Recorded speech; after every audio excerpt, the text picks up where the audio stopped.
Разговараме со градоначалникот на општина Босилово, господинот Зоран Зимбаков, на актуелни теми и проекти кои што се случуваат во оваа општина. Спомнавте долгови на општината. Колкава е висината на тие долгови и на која основа се направени? Долговите на општина Босилово со, сега да не се повторувам во изјавата, еднаш ја дадов кога јас преземав функцијата на 24 октомври, беше 50 милиони денари, односно околу 813.000 евра заедно со образованието. Овој долг, што е доста многу голем долг, тоа е 1,5 годишен буџет реален на општина Босилово. Овие долгови се направени по разни основи, значи према домашни добавувачи, односно реализирани проекти, неисплатени. Тоа се има 5-6 такви проекти, што сега доспеваат за плаќање. Јас како нов градоначалник ги преземам и обврските со должноста. Потоа има преку платежната агенција, каде што обврската за плаќање на ДДВ-та и на општината, тука има некаде околу 6 милиона во моментот и по оваа мерка, еве сега можам да кажам дека има повик од Агенцијата за финансиска поддршка во земјоделието и рурален развој по 3 мерки. Мерка 321, мерка 322 и мерка 323. Во мерка 321 општина Босилово е должна 5 милиони и 700.000 денари и предусловот за да учествуваш, значи, на јавниот повик е да си чист по една од овие мерки. Значи, тоа се многу пари за нас и општина Босилово нема да учествува по таа мерка, бидејќи во моментот ги немаме овие средства. Исто така, меѓутоа ќе учествуваме по другите две мерки, 322 и 323, каде што можам да кажам дека ќе учествуваме со изградба на локални патешти улици. Едната улица е во населеното место Босилово, односно магистралниот пат А4 покрај црквата до гробиштата. Другата е исто така во Босилово, тоа е спроти културно-едукативниот центар до едно време имаше таму едно објект се викаше Амазон, значи до таму во висина во должина од 230 метра и улица во населеното место Моноспитово во должина од 267 метри или вкупно 1 километар, бидејќи така е и условот во програмата. Во мерка 322. Во мерка 323 ќе учествуваме со изградба на улица во населеното место Еднокуќево, односно патот што иде од Бориево не е споен со центарот на селото, односно до културниот дом. Во мерка 323 ќе учествуваме со овој проект. Висината на апликацијата за секоја мерка е 20 милиони денари. Ние учествуваме со многу помалку, бидејќи и со вакви вид на грантови, да кажеме, ДДВ-та, висината на ДДВ-та ни представува проблем и учествуваме со помали проекти, односно со не толку големи вредности. Еден од предусловите зашто учествуваме, односно да ви дадам образложение зашто учествуваме со овие проекти, е тоа што за овие проекти имаме изготвено техничка документација и ревизија. И во фаза на изработка е одобрение за градба, кое што на почетокот не е предуслов, меѓутоа после од агенцијата го бараат. Так. Каква е состојбата со локалните патишта во општина Босилово? Спомнуваме сега дека ќе се аплицираат со неколку, предпоставувам дека се приоритетни улици, но колкави проекти, колкави финансии би биле потребни за да се направи една добра санација на сите пристапни патишта или барем на главните артерии? Локалните улици во општината се, ето да кажеме, не баш добри. Некои од нив се доста амортизирани, некои се малку понови, меѓутоа едно може слободно да кажеме, едно 70% се амортизирани. Во моментот се прави санација на ударните дупки, меѓутоа тоа е привремено решение, односно треба малку посистематски пристап на решавање на овој проблем, бидејќи, чисто ќе спомнам, локалниот пат, сега е локален, беше регионален пат, Робово-Банско, владата пред 5-6 години го преотстапи на локалната самоуправа и тој е доста руиниран. Со изградбата на патот од Куклиш, Свидовица, Колешино, овој пат доби ранг на регионален, а овој стана локален. И овде со граница со КО Муртино, до таму е делот на општина Босилово и е доста амортизирано и му треба комплетна рехабилитација.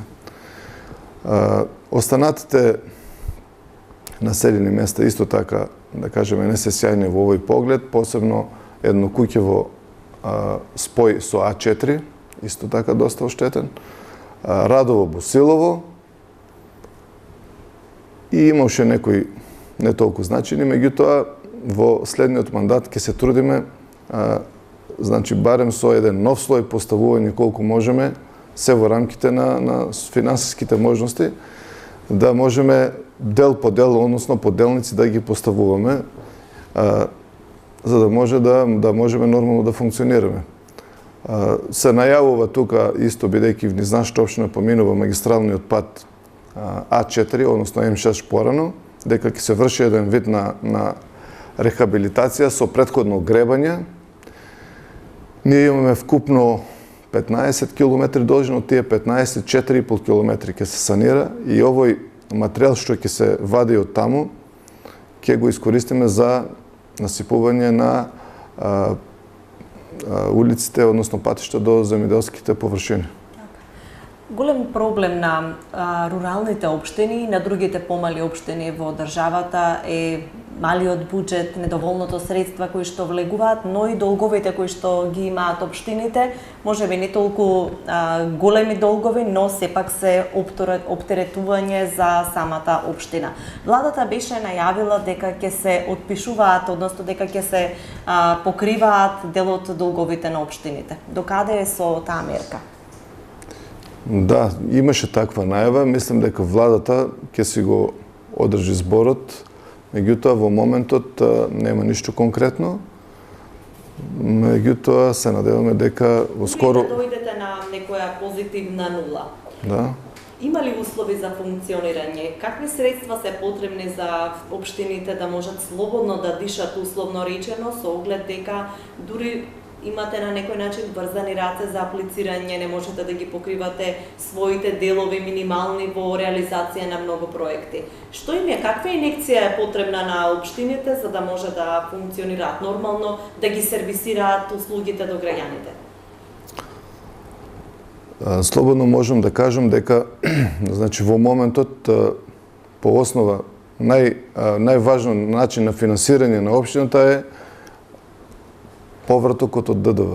Значи тоа во моментот е 4,5%, од кој во општина Босилово влегуваат негде 1.440.000, од кој тоа не е таен податок, околу 1 милион одат за расходи, а за материјални трошоци остануваат негде 400.000, што е многу маленка бројка.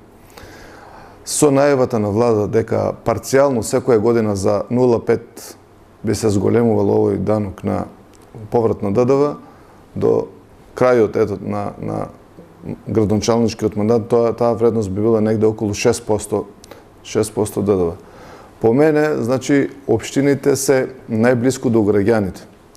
Најблиску до граѓаните, тоа значи дека ги знаат сите проблеми и се директно засегнани од многу случувања кои што ги има на теренот. За многу работи, значи, треба да бидат консултирани градоначалниците, бидејќи, еве сега ќе ви спомнам конкретен пример, се случува поплава на река Струмица, која што минува низ нашата општина. Никој не оди во управата за водостопанство, сите доаѓаат кај градоначалникот, иако тоа не е моја надлежност. Значи, тоа е надлежност на државата, односно на управа за водостопанство. Така да во иднина можеби државата треба постепено да ги ослободува малку овие централни институции, односно тие ингеренции да им ги предава на општината, како што е случајот со образованието, со блок дотации, не ги праќаат на сметка и ние менаџираме со овие средства Исто така треба да се случи по моје мислење и со водите, а можеби и со шумите. Имате ли аплицирано за некои од фондовите за прекогранична соработка на Европската Унија со оглед дека општина Босилово е непосредна близина на Република Бугарија? Можно ли е црпање на тие средства кои што се наменети за прекогранична соработка и кои проекти ги имате вие мапирано? Руралните општини најмалку треба да бидат пасивни општини, бидејќи, како што знаете, значи немаме доволен извор на финансирање на средства и мораме да бидеме, односно да бидеме експедитивни и трагачи по извор на финанси. Една од главните извори, бидејќи овде ние гравитираме со две држави членки на Европската Унија, Бугарија и Грција, работиме на тоа поле. Досега има реализирано повеќе проекти со Бугарија, нажалост со Грција немаме реализирано и немаме најдено партнер. Се надвам дека и од таме ќе има некој позитивен сигнал. Со Бугарија имаме доста добро искуство, прекрасно да не кажам.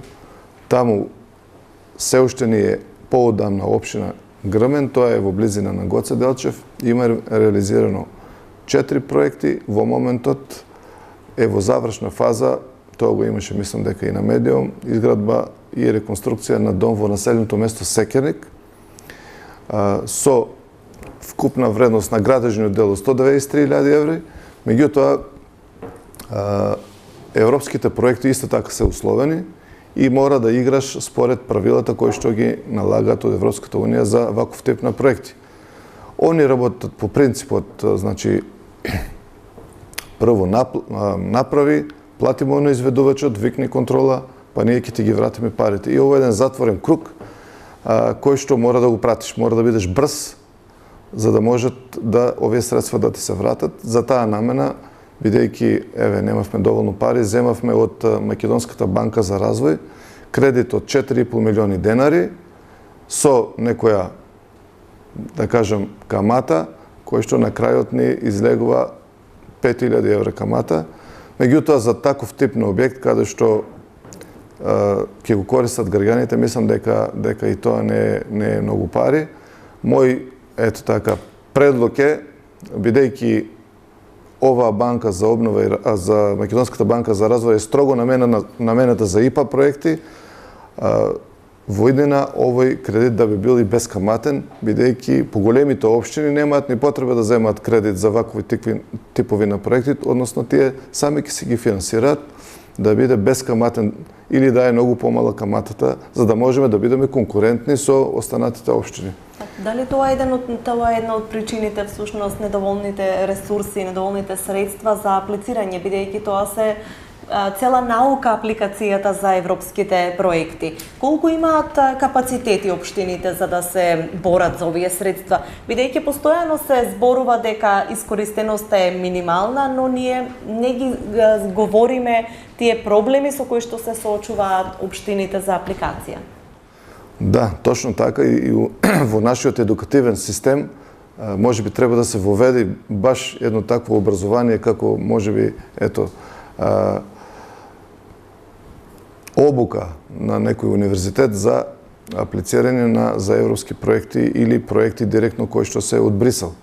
Бидејќи навистина тоа е малку сложено за некој што нема работено на таков вид на проекти. Според анализата што ја има, значи во Кюстендил, а Кюстендил е седиште на канцеларијата на Европската Унија за Македонија и Бугарија. Има таму, значи, луѓе кои што ги користиме на некој начин и помагаат, меѓутоа користиме и консултанти надворешни, користиме и внатрешни ресурси, значи од делот на вработените во општина Босилово кои што и доста добро ги познаваат работите.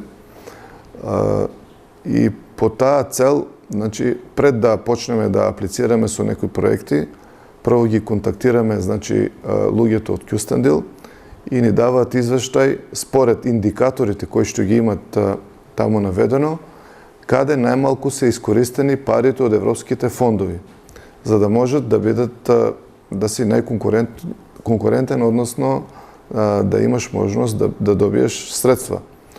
Така да оваа година конкуриравме исто така со два проекти кои што се во фаза на евалуација. Едниот проект е преку оската на животна средина со подоска заштита од поплави, од природни непогоди. Тука аплициравме со овој проект во 3 населени места преку изградба на канали, бетонски канали во населените места Босилово 500 метра и тоа на потегот од покрај гробиштата, еве ќе го кажам местото одвикано Бент до патот што оди кај депонијата. Во населеното место Моноспитово 497 метри од центарот на селото до излезот према Моноспитовско блато и 120 метра во населеното место Бориево. Вториот проект е заштита од загадување, бидејќи Моноспитовското блато е како заштитно продачје кое е во фаза на прогласување.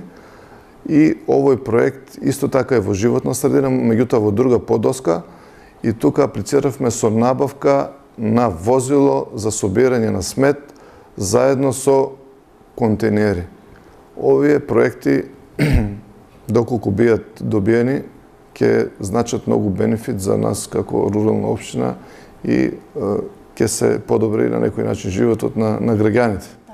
Изминатиот период имаше доста реакции за квалитетот, па и беше еден од погорливите проблеми квалитетот на водата во општината.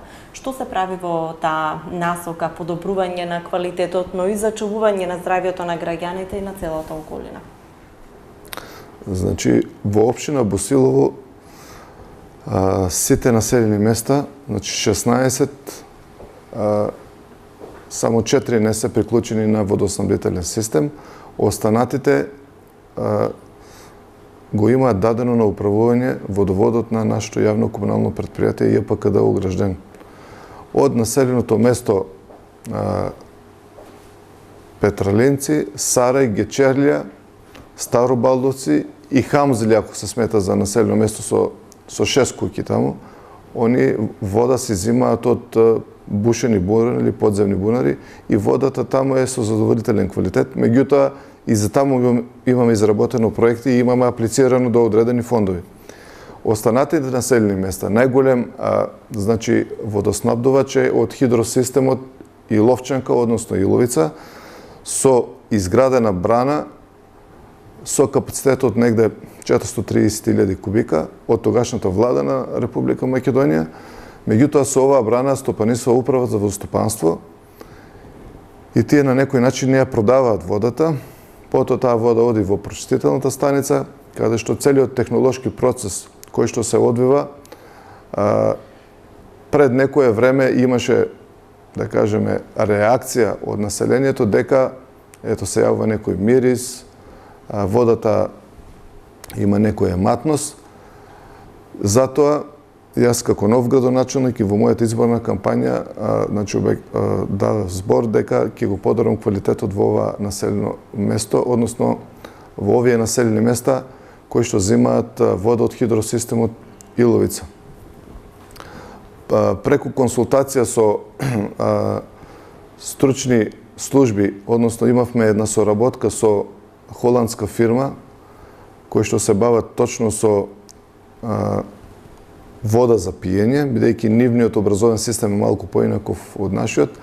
Тие според параметрите кои што ги прави анализите и излезните параметри од водата која врши мерење, ни препорача да воведеме и активен јаглен, односно поставување на активен јаглен во песочните филтри, кои што во моментот имаат 60 сантима песок, 60 сантима камен, јаглен или атранцит, и овој активен јаглен да се стави најодозгора, кој што според и може да се види во литературата, ги уништува сите мириси, сите токсини, тешки метали, така да водата во моментот, правена е анализа, е меѓу подобрите води во регионот и може да се употребува без страф по здравјето на луѓето.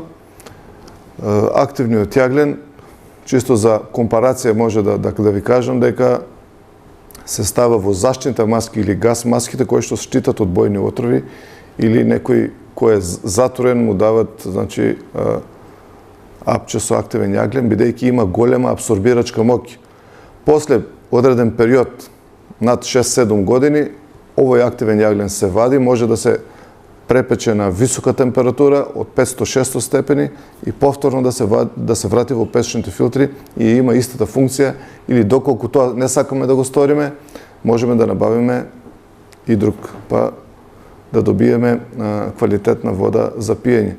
Бидејќи според анализите, водата во хидросистемот Иловчанка, што е во браната, е 3-та или 4-та категорија и ние мора да вложиме многу големи напори за да ја доведеме до прва категорија или вода што е погодна за пиење. Господине Зимбаков, ви благодарам за разговорот. Се надевам дека наскоро ќе имаме прилика повторно да разговараме за актуелни теми, проблеми, но и проекти што се реализираат овде. Ви благодарам и на вас. Ќе се видиме наскоро повторно.